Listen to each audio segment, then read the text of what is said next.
In the early years of our marriage, life felt predictable but comforting. Melissa and I met through mutual friends and shared a desire for a simple life, meals together, relaxed weekends, and a future built on love and stability. We faced challenges, but nothing seemed too difficult. Our kids brought purpose to our daily routines, and I believed our shared history would carry us through any tough times. However, as time passed, cracks began to appear. We grew too comfortable. Conversations shifted from dreams to logistics, and our time together became routine. I ignored the subtle signs, Melissa's distant looks and changed tone, thinking it was normal after 2 decades. I believed our bond was strong enough to handle any changes, but I was about to learn that even deep love can fade if neglected. One evening I greeted Melissa in the kitchen, but she didn't respond. Over the years, I'd grown accustomed to her quiet moments, so I wasn't alarmed. After washing up, she joined me in the bedroom and asked how my day was. I proudly told her about my promotion, but her lack of enthusiasm worried me. When I asked about her day, she dropped a bombshell. "Mark, I want a divorce." I was stunned and confused. I couldn't understand where this was coming from. When I asked why, she hesitated, then confessed, "I met someone else. We need to be together." Her words hit me hard. As a skilled salesman, I was used to handling surprises, but this was different, much more personal. "You met someone, and what? You want a fling?" I blurted out, still reeling. I looked at Melissa, trying to make sense of it all. Her words didn't register. "It's not like that. It just happened by chance," she explained hesitantly. My mind fixated on her words, but I stayed silent, still in shock, like I was suspended in midair, waiting to crash down. "Stop looking at me like that," she said. I must have looked lost, like a fish out of water. "Mark, I love him. I'm sorry. I never meant for this to happen," she said before leaving the bathroom. I was overwhelmed with emotions, but all I could think about was why. There was no logic, no explanation for why our marriage was over. I should have been angry, but I was stuck on understanding how this happened. I went downstairs, intending to talk to her, but she wasn't in the kitchen, and nothing was out of place. Melissa always prided herself on being a great mother and housewife, never wanting to work outside the home. I searched the house, checked the garage, and even looked outside, but she was nowhere to be found. Maybe she's out for a walk, clearing her head, I thought. But as I waited, anger began to build. She had probably fallen for someone who filled her head with fantasies. I grabbed a beer and sat in the den, waiting for her return. When I woke up, it was evening, and the house was still empty. I called out for her with no response. The house felt lonely, and I wasn't enjoying the silence. Then it hit me. She had already left. I frantically searched for my phone, called her number, and heard it ring in our bedroom. Her phone, rings, credit cards, checkbook, and a sealed envelope were all left behind. It felt like her entire life had been reduced to nothing. Standing there, I realized how little it all meant now. I didn't want to be in that room, so I left, drained and overwhelmed. I tried to sleep, but the next morning I dragged myself to work, even though I felt numb. I managed to get through the day without drawing attention to myself. But Melissa's words echoed in my mind. The rest of the week was a blur of emotions. The thought of spending the weekend alone with my memories was unbearable, so I just got in the car and drove, not caring where I ended up. As I drove, I asked myself if I still wanted to stay married to Melissa. I wasn't sure. I wanted to be with the Melissa I married 22 years ago, not the one who had just admitted to cheating. It felt like it happened ages ago, even though it was only a few days. The painful reality was that she didn't want me anymore, and no matter how much I hoped, I knew she had made her decision. I found myself on a quiet road leading to a secluded lake spot that Melissa and I had discovered while searching for retirement property. We never bought land there, but we loved the place and visited it often.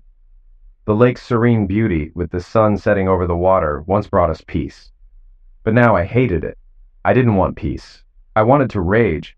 Still, I got out of the car and sat by the lake, lost in thought. As dusk fell, the memories of joy and love overwhelmed me, and I knew I had to leave. Walking back to the car, my emotions finally caught up with me. I couldn't hold them back any longer. I fell to my knees, fists pounding the ground, screaming and cursing everything, including Melissa. When the rage subsided, I was left with the deep pain of betrayal and rejection. As night fell, I found solace in the darkness, alone with my grief. I cried harder than I ever had, even more than when I lost my sister. Back then, Melissa had been there to comfort me. Now I had no one to lean on as I mourned the end of our marriage. Reflecting on our relationship, I realized how much I loved her, not just for the big moments, but for the little things. I told her I loved her in unexpected ways and always appreciated her efforts. We had our disagreements, but they never overshadowed our love, until now. I was blindsided by her infidelity, and though I could blame work, I knew I'd missed the signs. I wondered if I was partly to blame. I should have seen it coming, but I didn't. As the sun rose, my emotions finally settled.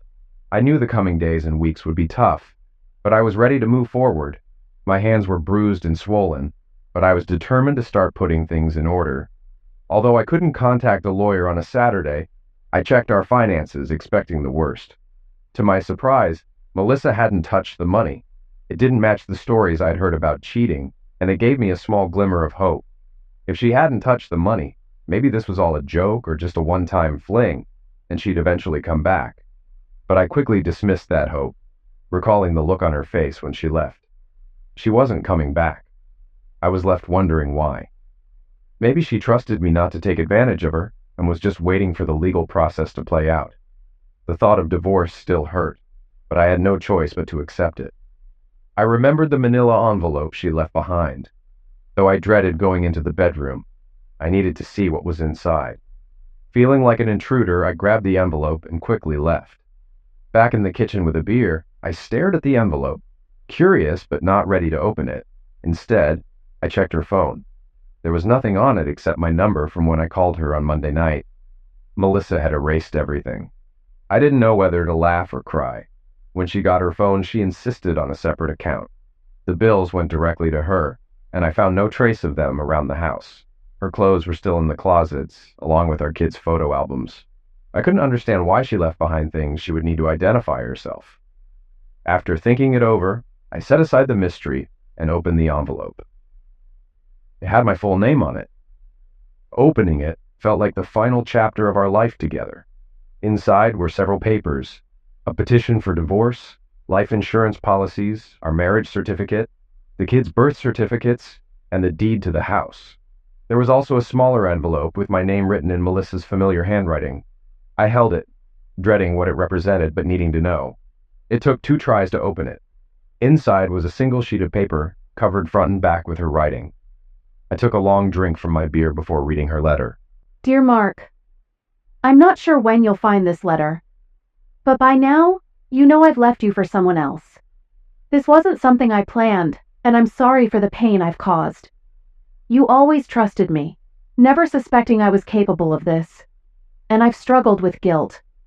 You've been a wonderful husband and father, and I know this hurts, but I don't want to go into details that would make it worse. I met this person by accident, and our connection grew beyond friendship. This isn't a reflection on you. You've been everything a woman could want. But I couldn't fight my feelings anymore, and neither could they. They are also married and have left their spouse and kids to be with me. If it's any comfort, we haven't had sex and won't until we're both divorced. We didn't want to add more pain by complicating things further. I left everything behind because I'm starting a new life, and dragging out the divorce in court wouldn't help. I'm not asking for anything. You've worked hard for what you have. I hope by the time you read this, I've already spoken to our children. They didn't know anything, so please don't blame them. I'm not asking for forgiveness. I know I don't deserve it, but I hope our kids can forgive me. I would like to stay in touch with them, but it's up to them. Leaving you wasn't easy. I'm throwing away 22 wonderful years with a loving man, and I feel the weight of my betrayal deeply. There were times I thought of telling you, hoping you could stop me, but it's too late now. Our feelings have taken over, and I can't change that. I wish you a long and happy life, however you may find it. Please don't try to come after me. We'll be overseas until the divorces are final. I've left a card with an attorney's name, Jack Belgium. He has power of attorney to handle everything. All you need to do is sign the papers. I hope you don't fight this. It will only prolong the pain. I'll return after the divorce, but we won't see each other again. I haven't mentioned who I'm with to avoid causing more trouble. If we ever meet again, I hope it's as friends, but I leave that up to you. I still love you, Mark, and always will. Melissa. As I read the last parts of Melissa's letter, my eyes filled with tears, and I couldn't stop them. I had promised myself not to cry anymore, but her words reopened the pain and anger I thought I had calmed. I was too tired and shocked to feel anything but deep emptiness.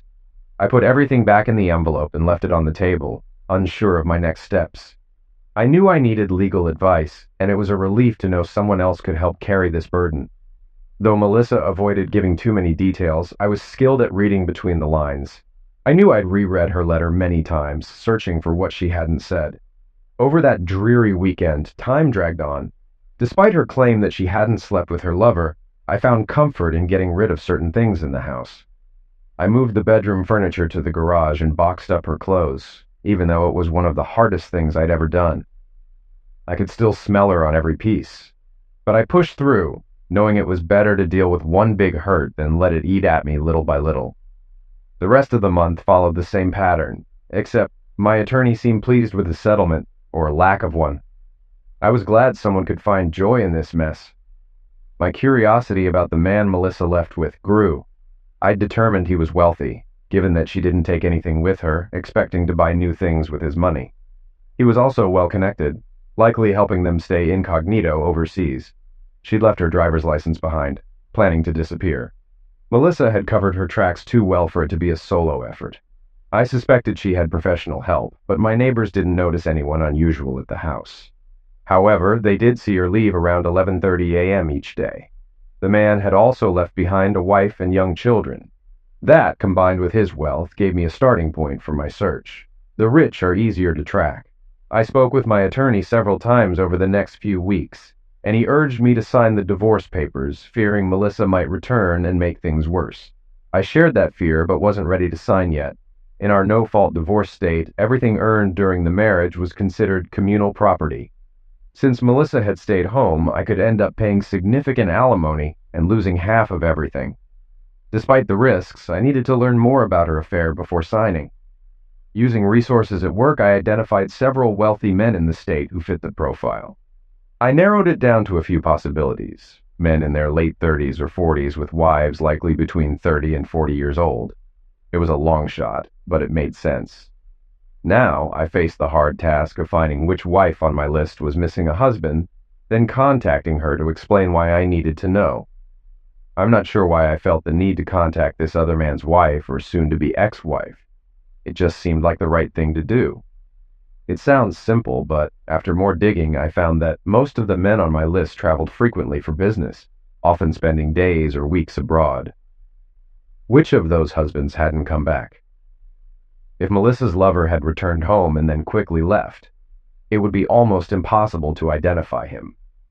In my mind, I couldn't believe that two adults, supposedly in love and free of their spouses, could keep things platonic during a long trip. Even with the best intentions, something would eventually happen. A look, a touch, that would ignite their desire. It was just a matter of time, and they had plenty of it. It took me several more days to narrow the list down to 3 possible men. Meanwhile, I repainted and recarpeted the master bedroom and bought new furniture. I hadn't moved my stuff back in yet since I was still looking for a few more things to make the room feel like mine again. It's strange how things change. When I thought my marriage was solid, the bedroom was just a place to sleep and occasionally make love. But after Melissa left, it felt heavy with gloom. Even though I knew it was just my imagination, it affected me deeply, leading to the extreme makeover. I had spoken to my kids a few times since their mom left, and it seemed she had told them even less than what she wrote in her letter to me. They asked me all sorts of questions, some embarrassing, that I couldn't answer. I think they believed I knew more than I was saying, and I could sense they might have blamed me for their mom leaving. They didn't say anything harsh, but I felt the unspoken accusation every time we talked. I was relieved that both my daughters lived out of state. One had just gotten married, and although I didn't like her husband much, he treated her well enough. The other was in college and would be graduating next year. If they'd been closer, they would have been constantly on my case about the split, and I couldn't handle that. I was struggling enough as it was. At work, I was getting back to a more stable emotional state. Only my boss, Herbert McNair, mentioned my earlier erratic behavior. While he expressed concern for my well-being, I knew his main worry was whether I could still bring in clients and money. I assured him I could, and that was the end of it. However, I noticed some of my coworkers giving me curious looks. I'd never been distant with them, and we'd shared drinks after work a few times, but I kept my personal life private. I knew there were probably rumors flying around the office, but whatever they were, they didn't reach me. Some coworkers asked how I was doing since Melissa left, but I never discussed my marital issues. A few women at the office seemed more interested in me, but that might have been my imagination. I wasn't actively looking, but a few weeks after Melissa left, I started noticing women more. I've never been much of a socialite, so I wasn't good at picking up on signals when a woman was interested. If someone smiled at me or gave me a certain look, I usually made a quick exit, unsure if she was just being friendly or wanted more. As long as I had Melissa, I never needed experience with other women. I also began exercising more. During my marriage, I'd been slightly concerned about gaining weight.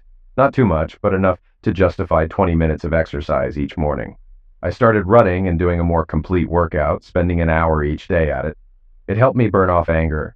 I also decided to improve my cooking. The internet is full of recipes, some of which are healthy and tasty, so my diet and cooking skills both improved.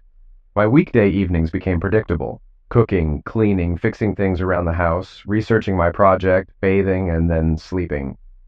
Aside from the occasional call from family or friends, I settled into a life free of unpleasant surprises. I guess I needed the routine to keep myself from unraveling. Weekends were harder at first because I had so much free time. Remembering my mother's saying, "Idle hands are the devil's workshop," I tackled house repairs, starting with the master bedroom. I wasn't much of a handyman and usually had Melissa call someone, but I figured I could learn. My first attempts were disasters, but I eventually got the hang of it, and it turned out to be good therapy. This change didn't happen overnight, but it did happen gradually. Instead of drinking myself to sleep, I worked on my project to uncover the identity of Melissa's lover. Oddly enough, it eased my pain a bit. By the 4th month, I had settled into my routine when I realized something surprising. I hated my job. Sales requires more than just a drive to succeed. It needs deep motivation to keep going year after year. My main motivation was gone, but I had enough saved to retire, though I wouldn't live as comfortably. Like many others, I had dreams and ambitions that were sidelined by life's demands. I thought about writing a novel or inventing something groundbreaking, but I quickly dismissed those ideas. Instead, I considered starting a small business selling useful items, though I wasn't sure what yet. My attorney kept pressing me to sign the divorce papers, but I ignored him.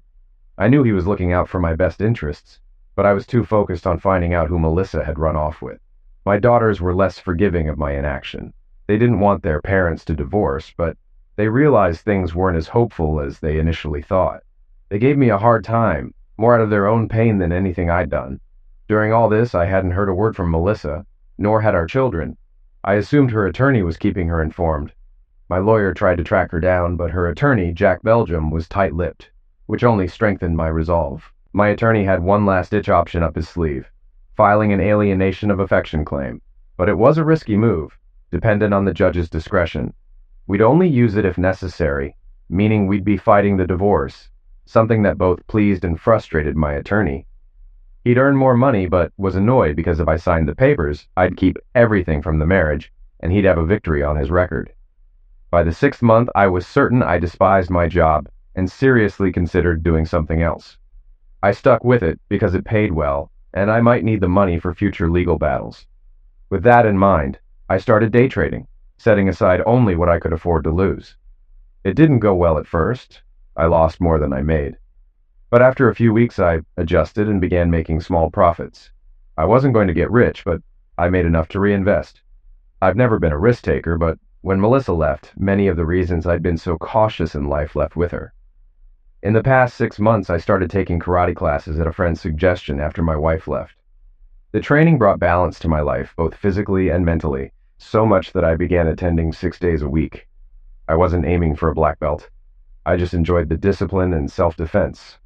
I adjusted my routine to go to the gym in the mornings and karate at night, getting into the best shape of my life. If I couldn't sleep, I'd practice my moves for 15 or 20 minutes, which always calmed me down. I also rekindled my interest in weapons. I had learned to shoot as a paratrooper in the Army, but after marrying Melissa and having kids, I got rid of my weapons. However, I still enjoyed target shooting and would rent a weapon when I wanted to practice. Now, with no one to object, I bought a firearm and got a concealed carry permit, though this decision came after something unsettling happened. About 2 weeks after Melissa left, I started noticing things out of place at home. I had been keeping everything orderly, so when I saw my keys on the rack in the wrong order, it caught my attention. I dismissed it at first, but then I noticed other small changes, like a book on my nightstand being moved, and a bookmark that my daughter made not sticking out as usual.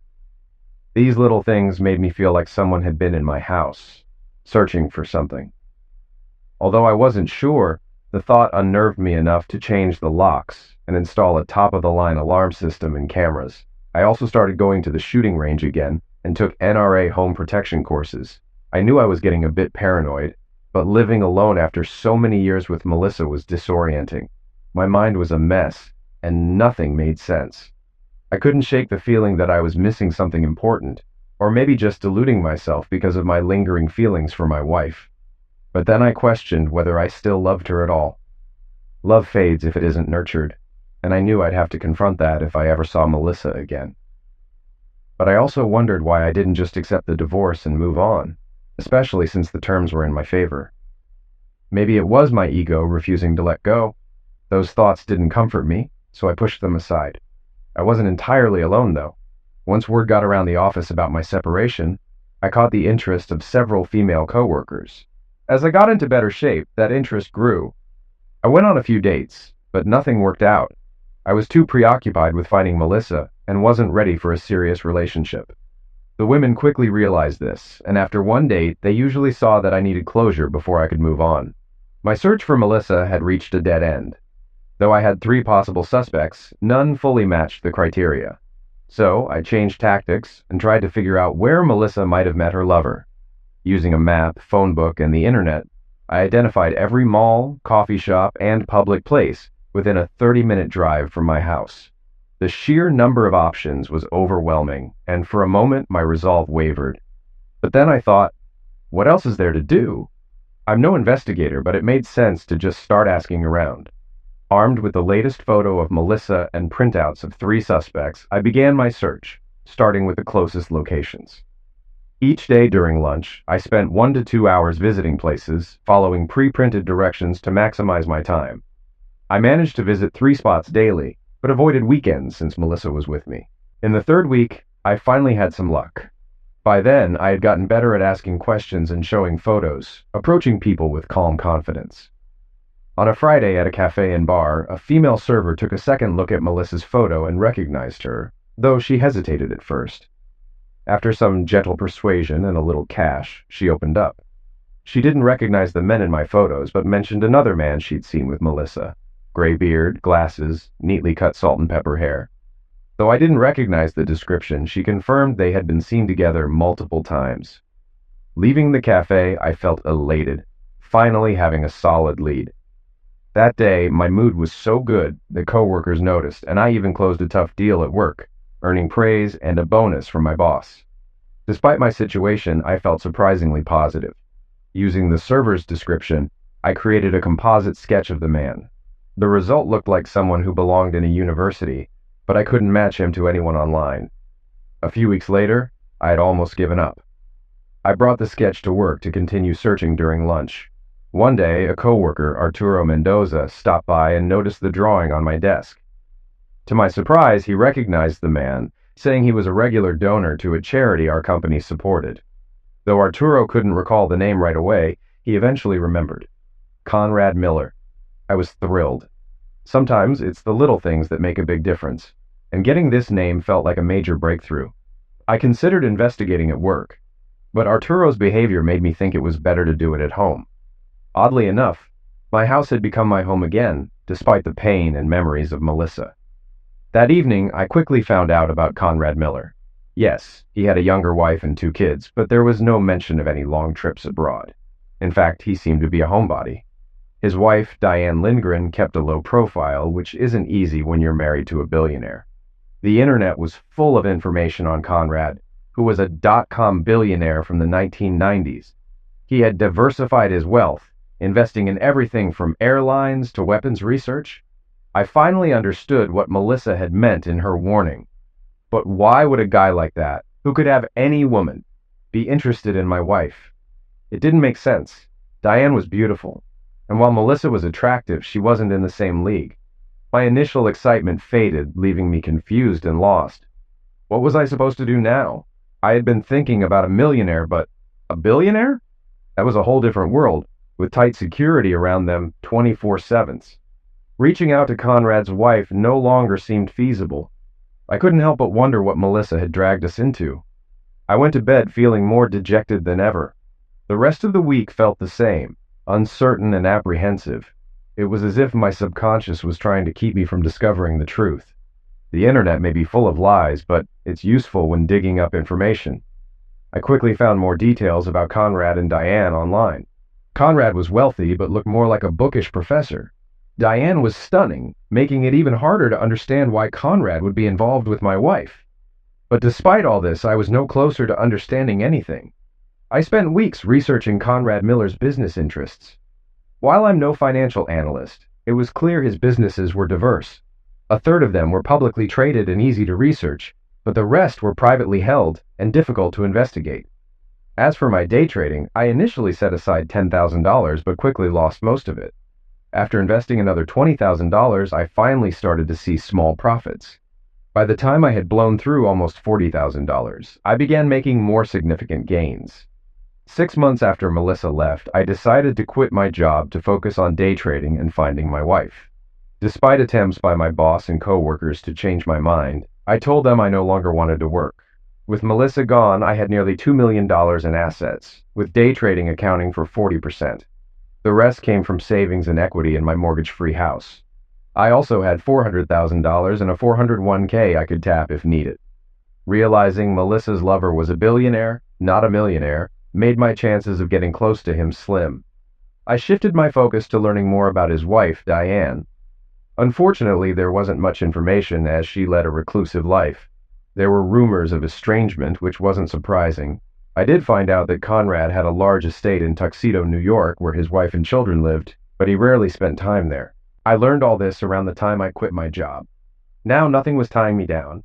All I needed was my laptop, a few clothes, my camera, and a full tank of gas. My daughters, Katie and Carla, were my only concern. But Katie was married and living out of state, and Carla was finishing college and planning to start her master's degree. They were both pillars of strength for me, and I stayed in constant contact with them. Carla and Katie took their mother's abandonment hard, especially Carla, who was very close to her. At first, Carla blamed me for Melissa's departure. But as weeks passed without hearing from her mother, Carla's anger shifted. When Carla would angrily declare that her mother was dead to her, I didn't stop her. In a twisted way, it felt good that Melissa had lost at least one of her daughters. Eventually, Katie also began venting about her mother. By the time I tried to curb the negative talk, it was too late. I understood their pain. They felt as betrayed as I did. I apologize if this story seems disjointed, but my thoughts were all over the place. Divorce is like experiencing a pass-away, and I was going through the stages of grief. I started with denial, not believing Melissa was really gone. Then came anger and bargaining, where I'd pray at night, promising to attend church if Melissa came back. Depression set in by the third week and lingered. Acceptance still eluded me. I figured it would only come after a face-to-face meeting with Melissa. At the start of the 7th month, several things jolted me back into action. First, my attorney called, asking what I wanted to do about the divorce. I hadn't heard from him in months and assumed the divorce was finalized since I hadn't signed anything. I was shocked to learn it wasn't. That was odd. The next day, Carla and Katie both called, saying they had heard from their mother. Carla was a mess, and it took 10 minutes to calm her down. As soon as she realized it was her mom on the line, she unleashed her anger, telling Melissa she was dead to her and that she didn't want her at her graduation or wedding. Carla even said Melissa would never see her future grandchildren. Melissa reportedly sobbed uncontrollably before the call disconnected. Katie's conversation with Melissa was more civil, at least at first. Katie tried to find out where her mother had been, but Melissa refused to share details. Since I had been open with my daughters about Conrad Miller, Katie tried to get more information by revealing that she knew about Melissa's relationship with him. Melissa gasped and tried to deny it, but Katie had lost patience by then. She told her mother off, saying Melissa had ripped out their father's heart and abandoned her daughters for her lover. Melissa broke down, repeating that she was sorry and still loved them before the call ended. Around 3 a.m. the next morning, my phone rang, jolting me awake. My heart raced, fearing something had happened to my daughters. After a few tries, I answered, "Hello? Mark, I'm so sorry. My 2 girls hate me." I was pretty sure it was Melissa, but I asked, "Who is this?" The line went dead. I traced the number and called back, but no one answered. Later that day, when I tried again, the number was out of service. However, I found out the call came from Tuxedo, New York. It seemed Melissa was back in the U.S. and living with her lover. But that didn't make sense. Conrad's estate in Tuxedo was supposed to be for his wife and children. Maybe they were away, or perhaps Conrad was visiting them now that he was back in the country. About a month ago, I learned that Diane Lindgren lived on the estate with her children, so I tried to contact her by phone, but that went nowhere. I was politely informed that she didn't take calls from strangers. Realizing I was dealing with the ultra-wealthy, I knew I needed a different approach. The next day, I made some trades and netted $27,000. That night, around 11 o'clock, I went grocery shopping, and as I was returning to my car, a man grabbed me from behind and whispered, "You need to stop bothering Mr. Miller." My pent-up anger exploded. Using my self-defense training, I twisted free, kicked him in the knee, and twisted his wrist behind his back. "Who the hell are you?" I demanded, holding him in a position where I could easily break his arm. The man, likely in his 30s and in good shape, was clearly not a random thug. He had a professional vibe about him. "You're making a big mistake," he said through clenched teeth. Just then I felt a weapon pressed against my head. "Let him go," a voice commanded. I kept my hold and turned to negotiation tactics. "We're at a standoff," I said quietly. "You can shoot me, but I'll still break your friend's arm. People will hear the fire shot, and they might catch you before you escape. Besides, I have a hidden microphone on me. Everything we're saying is being recorded, and if you shoot, it'll tie Conrad Miller to a liquidation." After a pause, the man with the weapon asked, "What do you propose?" "Take 2 steps back and keep your weapon on me," I said, trying to stay calm. "I'll get your friend up, but he'll shield me. Your job was to warn me to stay away from Mr. Miller, and message received. Then you'll walk away, and when I feel safe, I'll release your friend." The man agreed, saying they were only supposed to warn me, not hurt me. I slowly lifted his friend, who looked enraged and dangerous. "I can still cripple you," I warned him. "But let's avoid that." I instructed the other man to start walking away. He did, though he kept looking back. When he was about 75 feet away, I released the man I was holding and pushed him toward his friend. But instead of leaving, he turned to me and said, "You've been warned. Stay away from Mr. Miller." I pulled out my 9mm and aimed at his head. "Tell your boss I don't give a damn about him. If he wants to keep his secrets, he better leave me alone." The man turned pale, clearly not expecting me to be armed. I considered following them, but realized it wouldn't help. Their vehicle wouldn't be traceable to Conrad. I needed to regroup. I had clearly stirred something up, but wasn't sure what. I picked up my groceries and headed home, poured a drink, and tried to calm my nerves. Sitting at the kitchen table, I started listing what I knew to formulate a plan. Conrad Miller was definitely the man Melissa ran off with, but why? His wife, Diane, was beautiful and seemed kind. Why would a billionaire choose my wife over her? Maybe Diane wasn't as perfect as she seemed, but the media hadn't hinted at any issues. It finally dawned on me that it was probably my daughter Katie's mention of Conrad Miller and my call to Diane that had provoked this reaction from the billionaire. At one point, I wondered if Melissa had gone into witness protection, which could explain her sudden departure and leaving everything behind. But if that were true, why wouldn't she have taken the girls? After tonight, I dismissed that idea. Those men weren't federal agents. They were too sloppy, and I shouldn't have been able to overpower one of them, even with my martial arts training. The more I thought about it, the more convinced I was that these men worked for Conrad Miller. This led me to 2 big questions. Why did Conrad want to keep me away from Melissa? And why did Melissa leave without discussing it with me? These questions made me think about Melissa before we got together. She was 26 when we married and had worked as a bookkeeper. She lived with her parents, then had her own apartment before we got together. Her parents died in a house fire before we started dating, and most of her mementos were lost. It hit me that I didn't know much about Melissa's life before we met. Then there was her cell phone. She insisted on keeping it separate from mine and the girls, even though it would have been cheaper on a family plan. She also had the bill sent directly to her, and I never saw any of the statements. This arrangement bothered me more after she left. Around the time I learned about Conrad Miller and that the divorce hadn't gone through, I came up with a plan to get copies of her cell phone bills. I arranged a meeting with Melissa's divorce lawyer, pretending to discuss the final settlement. I told him I was skeptical and wanted to see all the paperwork first. He agreed, and I reviewed everything on the conference table. I discreetly took photos of the general power of attorney Melissa had given her lawyer, then told him I needed time to think.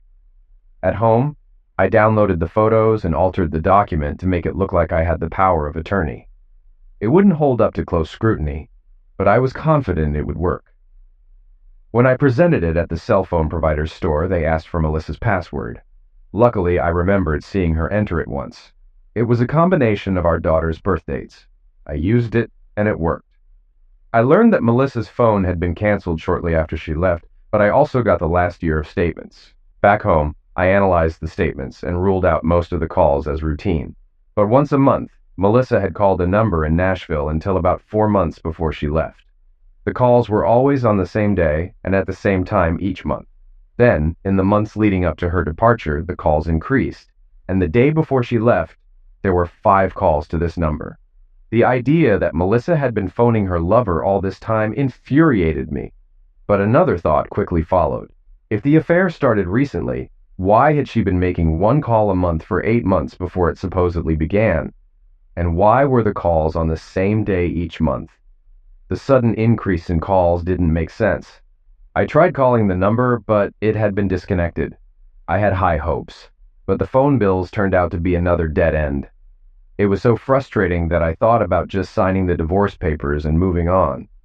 But deep down, I knew I wouldn't have any peace without knowing why. After my encounter in the parking lot, I realized the one lead I hadn't fully explored was the estate in Tuxedo, New York. So I packed my car and made the 13-hour drive to New York, though I had only a vague plan, which worried me. I was also concerned about bringing my weapon, knowing New York didn't recognize my concealed carry permit. It's ironic how New York has strict weapon laws, yet one of the highest liquidation rates. When I arrived in Tuxedo, I checked into a motel. I wanted to pay cash, but they insisted on a credit card. We compromised by running my card, but agreeing not to process it unless necessary. I told them I was hiding from my wife until our divorce was final, and they seemed sympathetic. Next, I scouted the estate. It was massive, with a high wall surrounding it to keep out prying eyes. The front gate was guarded, though the men were well hidden. With my camera's telephoto lens, I took several pictures of each guard, and noticed that one of them was the same man I had taken down in the parking lot. I knew I was in the right place. I just needed a way to get inside, or at least see inside. Then 2 moving trucks arrived, which made me nervous. They might be preparing to leave. But after one of the guards spoke to the drivers, the trucks left, though I was sure they'd be back. I was desperate to get into that house, but I'm no secret agent with special gadgets. I kept brainstorming ways to get inside, but each idea seemed ridiculous. The estate covered an entire block, so I made several slow passes around it, avoiding the front gate by cutting down side streets. On my 3rd pass, I noticed a large tree with a couple of limbs extending slightly over the wall in the northwest corner. It was a crazy idea, but it was all I had. I found a nearby hardware store, bought a collapsible ladder and some rope, and headed back. Once back, I stopped by the tree, making sure no one was around. I unloaded the ladder and rope, hid them in the bushes, and parked my car a block away in case I needed to make a quick getaway. I returned to the tree, set up the ladder, and climbed into the tree with the rope around my neck. I kicked the ladder over to avoid drawing attention. If I needed to escape, I'd use the rope. Ironically, 7 months ago, I wouldn't have been able to pull myself up into that tree, but now, after all my exercise, it was easy. I climbed higher until I had a clear view of the backyard. It was large and beautifully landscaped. with a patio, an expensive grill, outdoor furniture, and a TV. The main feature was a large oval-shaped pool with a waterfall and slide. But what really caught my attention was Diane Lindgren, lounging by the pool with a book. She looked even more beautiful in person. Then I saw the sliding glass door open, and a man stepped out. He stayed in the shade of the porch for several minutes, so I couldn't see who it was. Finally, he walked over to Diane and kissed her. I was shocked. It was Conrad Miller. This was a mess. He had stolen my wife and was still with his own. Suddenly, there was a commotion inside the house. Two men with weapons and silencers ordered the couple back inside. I had no idea what was happening, but it was clearly bad.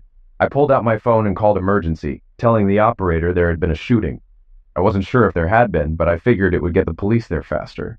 I'd already tied off the rope and quickly threw it down.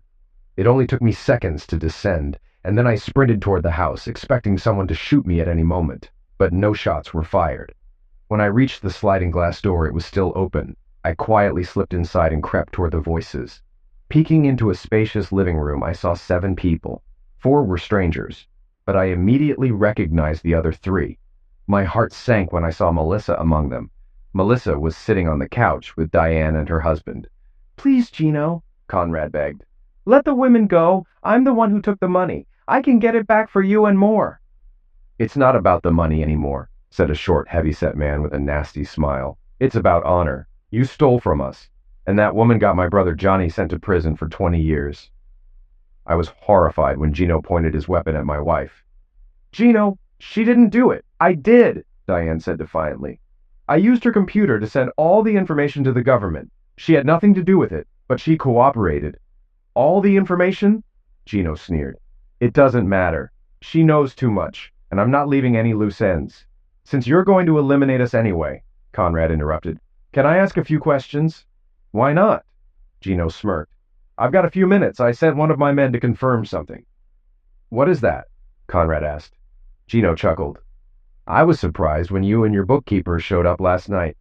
We've been watching this place for weeks, figuring your wife would lead us to you. But you came back here. There must be something here you wanted that your wife couldn't get for you." Just then, another man entered the room. "You were right, Gino," he said, smiling. "I found his safe hidden in the floor." "I thought so." Gino's smile widened as he turned to Conrad. "Your mistake was loving your wife too much. You should have trusted her with the combination, but it wouldn't have mattered. We planned to follow her anyway, and she would have led us to you."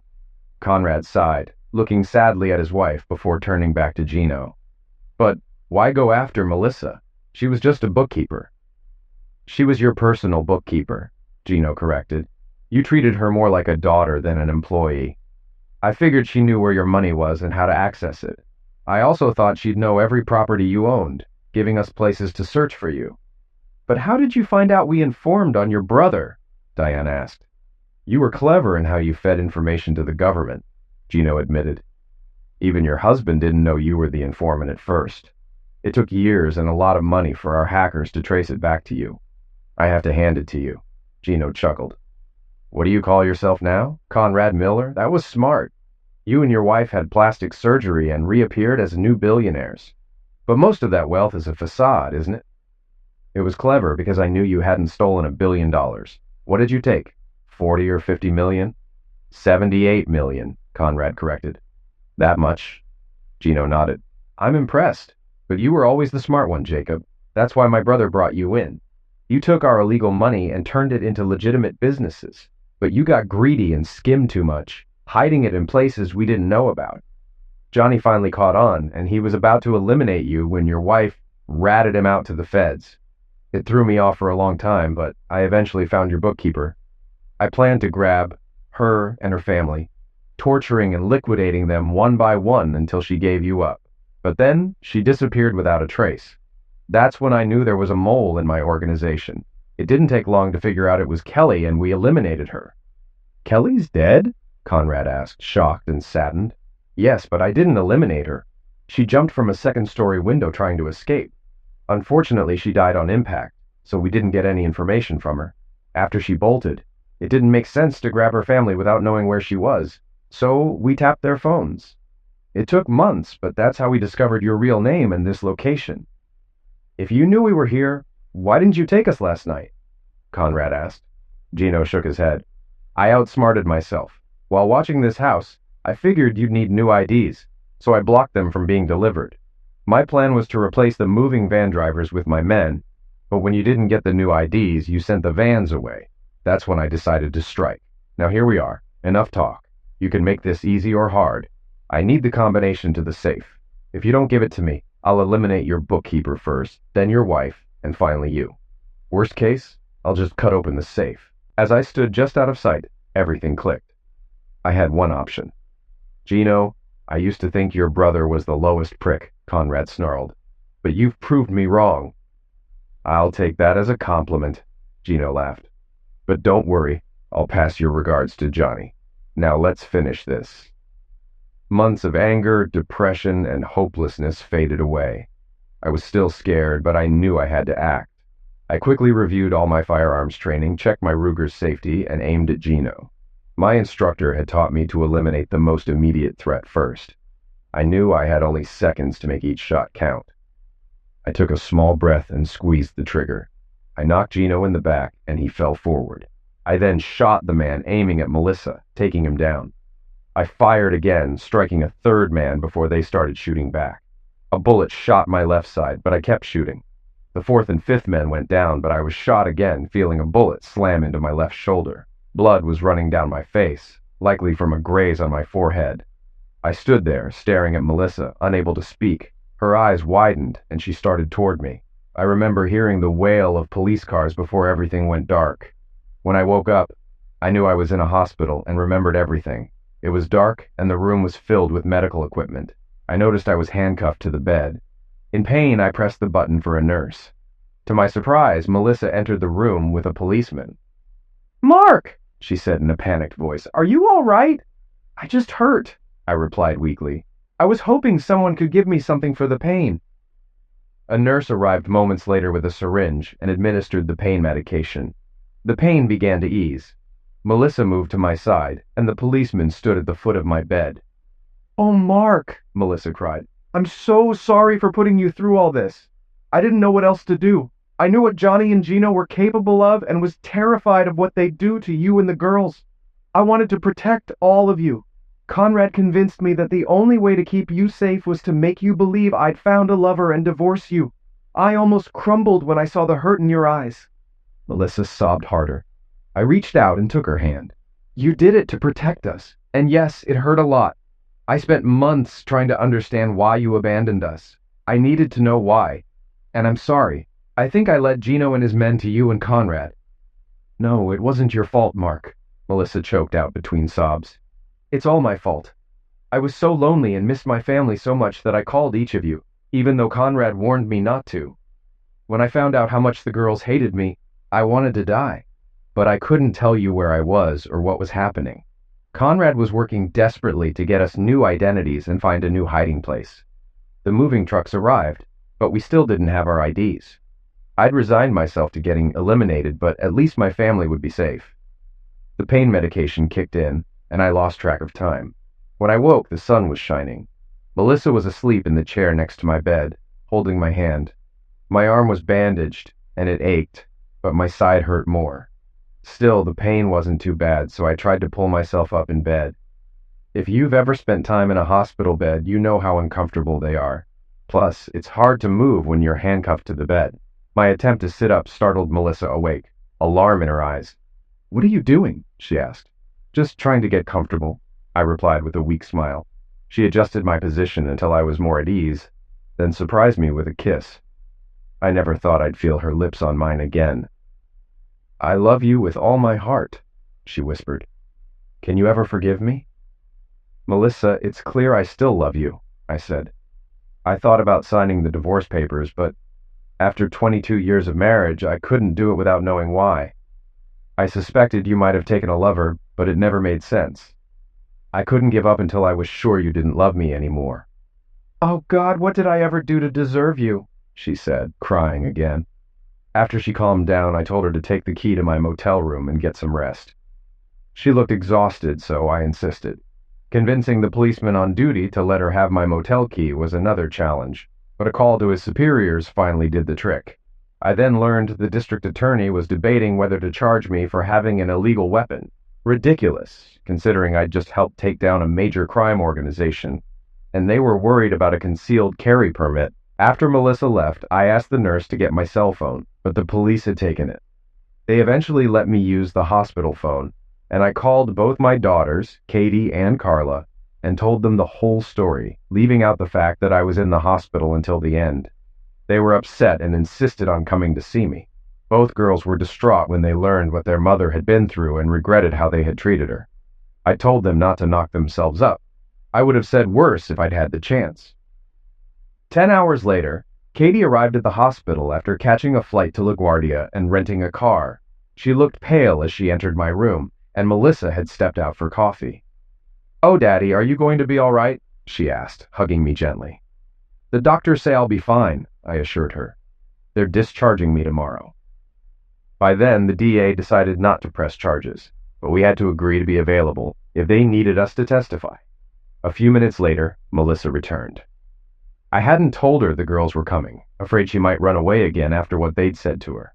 When she saw Katie, they stared at each other for a moment before Katie ran to her mother, and they hugged, crying and apologizing.